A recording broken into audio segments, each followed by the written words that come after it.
سیف اللہ، اللہ کی تلوار۔ حضرت خالد بن ولید رضی اللہ تعالی عنہ۔ اس باب میں ہم عہد نبوی صلی اللہ علیہ وآلہ وسلم میں خالد بن ولید رضی اللہ تعالی عنہ کا کردار 630 عیسوی سے 634 عیسوی تک کے بارے میں بات کریں گے۔ غزوہ موتا۔ حضرت خالد بن ولید رضی اللہ تعالی عنہ بہت بہادر تھے۔ مدینہ منورہ پہنچنے کے 3 ماہ بعد ہی انہیں اپنے جوہر دکھانے کا موقع مل گیا۔ حضور اکرم صلی اللہ علیہ وآلہ وسلم نے عرب کے اطراف میں دوسری حکومتوں کو دین اسلام قبول کرنے کے لیے خطوط بھیجے تھے۔ حضرت صلی اللہ علیہ وآلہ وسلم نے حضرت حارث بن عمیر ازدی رضی اللہ تعالیٰ عنہ کو بطور قاصد ایک مراسلہ دے کر غسانی حاکم شرجیل بن عمرو غسانی والی بصرہ کے پاس بھیجا۔ جب وہ شام میں بلقاء کے قریب موتا کے مقام سے گزر رہے تھے تو انہیں شہید کر دیا گیا۔ بین الاقوامی دستور کے مطابق سفیروں کو کوئی قتل نہیں کرتا تھا، اس لیے اس غیر روایتی قتل کی اطلاع جب مدینہ منورہ پہنچی تو کوہرام مچ گیا۔ مدینہ میں مسلمانوں کے درمیان غم و غصہ کی لہر دوڑ گئی۔ حضور اکرم صلی اللہ علیہ وآلہ وسلم کو حضرت حارث بن عمیر ازدی رضی اللہ تعالیٰ عنہ کی شہادت کا بہت رنج ہوا، اس لیے حضرت صلی اللہ علیہ وآلہ وسلم نے فوراً جوابی کارروائی کر کے قصاص لینے کا منصوبہ بنایا۔ اس مقصد کے لیے آپ صلی اللہ علیہ وآلہ وسلم نے اعلان فرمایا کہ مجاہدین موضع حرق میں جمع ہو جائیں۔ چنانچہ انن فانن 3000 مسلمان جنگ لڑنے کے لیے اکٹھے ہو گئے۔ رسول اللہ صلی اللہ علیہ وآلہ وسلم نے اس لشکر کی قیادت حضرت زید بن حارث رضی اللہ تعالیٰ عنہ کو سونپی۔ یہ آپ صلی اللہ علیہ وآلہ وسلم کے منہ بولے بیٹے بھی تھے، جو اسلام قبول کرنے والے پہلے 4 مسلمانوں میں سے تھے۔ رسول اللہ صلی اللہ علیہ وآلہ وسلم نے انہیں روانہ کرتے ہوئے ہدایت فرمائی کہ اگر لڑائی میں حضرت زید بن حارث رضی اللہ تعالیٰ عنہ شہید ہو جائیں تو ان کی جگہ قیادت حضرت جعفر بن ابی طالب رضی اللہ تعالیٰ عنہ سنبھال لیں گے، اور اگر وہ بھی شہید ہو جائیں تو لشکر کی قیادت حضرت عبداللہ بن رواحہ رضی اللہ تعالیٰ عنہ سنبھال لیں۔ اگر وہ بھی شہید ہو جائیں تو مجاہدین باہم مشورہ سے جس کو چاہیں اپنا سپہ سالار منتخب کر لیں۔ حضور اکرم صلی اللہ علیہ وآلہ وسلم نے ایک سفید پرچم حضرت زید بن حارث رضی اللہ تعالیٰ عنہ کو تھمایا اور ثنیۃ الوداع تک جا کر لشکر کو الوداع کیا۔ موتا سرزمین شام کا ایک قصبہ ہے جو دمشق سے کوئی 2.5 گھنٹے کے فاصلے پر اردن کی سرحد کے قریب بحر الاحمر کے جنوب میں واقع ہے۔ ادھر جب اسلامی لشکر کے روانہ ہونے کی خبر شرجیل بن عمرو غسانی کو ملی تو فوراً اپنے بھائی سدوس کو 50 آدمیوں کے ساتھ آگے روانہ کیا کہ صحیح صورتحال کا اندازہ لگایا جا سکے۔ سدوس نے بغیر کسی منصوبہ کے پہنچتے ہی حملہ کر دیا۔ اس جھڑپ میں سدوس ہلاک ہو گیا۔ شرجیل بن عمرو غسانی کو اپنے بھائی کی ہلاکت کا بہت صدمہ ہوا۔ اس نے فوراً قیصر روم ہرقل کے پاس مدد کی درخواست کے لیے ایک دوسرے بھائی کو روانہ کیا۔ اس کی درخواست پر ہرقل بادشاہ نے 1,00,000 فوج وہاں بھیج دی۔ اس بھاری لشکر کو دیکھ کر اکثر مجاہدین کو تشویش ہوئی کہ وہ اس فوج کا کیوں کر مقابلہ کر سکیں گے۔ کئی مجاہدین تو واپس جانے کے لیے بھی تیار تھے۔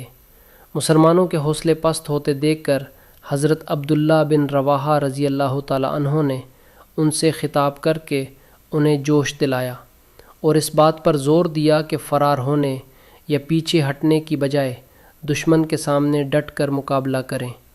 ان کی تقریر سن کر تمام صحابہ کرام رضی اللہ تعالیٰ عنہم جوش میں آ گئے اور میدان جنگ میں کود پڑے۔ زبردست لڑائی شروع ہوئی۔ جنگ چھڑے ہوئے ابھی تھوڑی دیر ہی ہوئی تھی کہ حضرت زید بن حارث رضی اللہ تعالیٰ عنہ بہادری سے لڑتے ہوئے شہید ہو گئے۔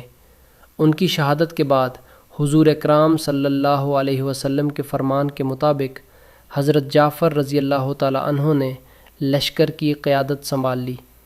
لڑتے لڑتے انہوں نے بھی جام شہادت نوش فرمایا۔ حضرت جعفر بن ابی طالب رضی اللہ تعالی عنہ رسول اللہ صلی اللہ علیہ وسلم کے چچا زاد بھائی تھے۔ ان کے بعد حضرت عبداللہ بن رواحہ رضی اللہ تعالی عنہ نے لشکر کا پرچم سنبھالا، وہ بھی مردانہ وار لڑتے ہوئے شہید ہو گئے۔ ان تینوں صحابہ کرام رضی اللہ تعالی عنہم کے شہید ہونے کے بعد حضرت ثابت بن ارقم رضی اللہ تعالی عنہ نے پرچم اٹھایا اور لشکر سے پوچھا کہ کس کو امیر بنایا جائے۔ لشکر نے انہی کو اختیار دے دیا۔ انہوں نے فوراً حضرت خالد بن ولید رضی اللہ تعالی عنہ کو قیادت سنبھالنے کے لیے کہا۔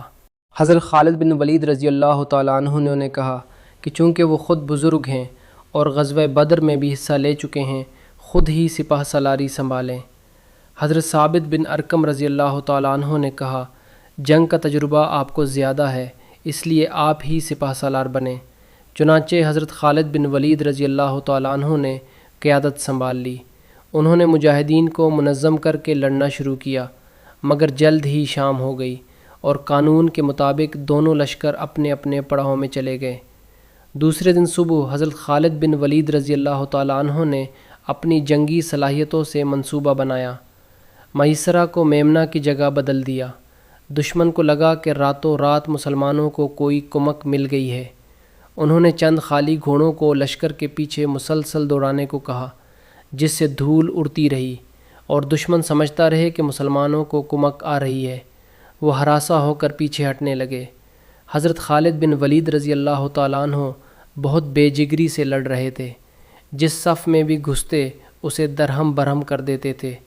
وہ ایک شیر کی طرح گرج گرج کر حملے کر رہے تھے۔ وہ اس قدر وارفتگی سے لڑ رہے تھے کہ ان کے ہاتھوں سے 9 تلواریں ٹوٹ گئیں۔ آخر میں ان کے ہاتھ میں ایک چھوٹی سی یمنی تلوار رہ گئی تھی۔ جنگ میں کسی کی ایک تلوار کا ٹوٹنا بھی بہت زیادہ ہوتا ہے۔ ان کے ہاتھوں سے تو 9 تلوار میں ٹوٹی تھیں، جو بہت بڑی بات ہے۔ میدان کارزار کا سارا نقشہ حضور اکرم صلی اللہ علیہ وسلم کو مدینہ منورہ میں صاف دکھائی دے رہا تھا۔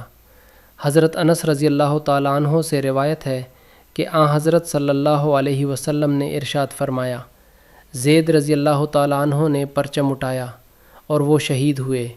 پھر جعفر رضی اللہ تعالیٰ عنہ نے پرچم اٹھایا اور وہ شہید ہو گئے۔ ان کے بعد عبداللہ بن رواحہ رضی اللہ تعالیٰ عنہ بھی شہید ہو گئے۔ پھر پرچم خالد بن ولید رضی اللہ تعالیٰ عنہ جو اللہ کی تلوار ہے اٹھایا، یہاں تک کہ اللہ تعالیٰ نے مسلمانوں کو فتح عطا کی۔ حضرت خالد بن ولید رضی اللہ تعالیٰ عنہ اپنی حربی صلاحیتوں اور دانشمندی سے اس طرح داؤ پیچ کھیلے کہ اپنے لشکر کو بے حفاظت دشمن کے چنگل سے نکال کر مدینہ منورہ لے گئے۔ اس جنگ میں ایک مجاہد کے مقابلے میں 33 سپاہی تھے۔ اس جنگ میں مشہور صحابہ کرام رضی اللہ تعالیٰ عنہم حضرت زید بن حارث رضی اللہ تعالیٰ عنہ، حضرت جعفر بن ابی طالب رضی اللہ تعالیٰ عنہ، حضرت عبداللہ بن رواحہ رضی اللہ تعالیٰ عنہ، حضرت مسعود بن اوس رضی اللہ تعالیٰ عنہ، حضرت وہب بن سعد رضی اللہ تعالیٰ عنہ، حضرت حارثہ بن نعمان رضی اللہ تعالیٰ عنہ، حضرت عباد بن قیس رضی اللہ تعالیٰ عنہ، حضرت بو کلیب بن عمرو بن زید رضی اللہ تعالیٰ عنہ، حضرت جابر بن عمرو بن زید رضی اللہ تعالیٰ عنہ، حضرت عامر بن سعد بن حارث رضی اللہ تعالیٰ عنہ، حضرت مداقہ بن عمر رضی اللہ تعالیٰ عنہ اور حضرت عمرو بن سعد بن حارث دے شہید ہوئے۔ غزوہ موطا حضرت خالد بن ولید رضی اللہ تعالیٰ عنہ کی زندگی کی پہلی اسلامی جنگ تھی۔ اس جنگ میں جس حکمت عملی سے وہ لڑے اور میدان جنگ میں لڑتے لڑتے ان کے ہاتھ سے 9 تلواریں ٹوٹیں، وہ ہیرو بن گئے تھے۔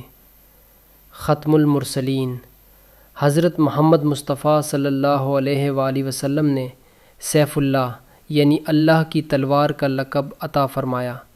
مدینہ منورہ میں حضرت خالد بن ولید رضی اللہ تعالیٰ عنہ کی قدر و منزلت پہلے سے زیادہ ہو گئی۔ انہوں نے اپنے سے 70 گنا زیادہ فوج سے مقابلہ کر کے اپنے ساتھیوں کو صحیح سلامت دشمن کے نرغے سے نکال کر مدینہ منورہ پہنچایا تھا اور دشمن پر مسلمانوں کی بہادری کی دھاک بٹھا دی تھی۔ وہ عسکری مہارت سے ایک طرح سے یہ جنگ جیت کر غازی بن چکے تھے۔ حضرت صلی اللہ علیہ وآلہ وسلم نے ان کو بہت سراہا اور اس جنگ کو فتح قرار دیا۔ حضرت خالد بن ولید رضی اللہ تعالیٰ عنہ کو حضور اکرم صلی اللہ علیہ وآلہ وسلم سے بہت محبت تھی۔ وہ زیادہ سے زیادہ آپ صلی اللہ علیہ وآلہ وسلم کی صحبت میں رہنے لگے۔ حضرت خالد بن ولید رضی اللہ تعالیٰ عنہ غزوہ موطا کے بعد اسلام کے جلیل القدر سپہ سالار بن چکے تھے۔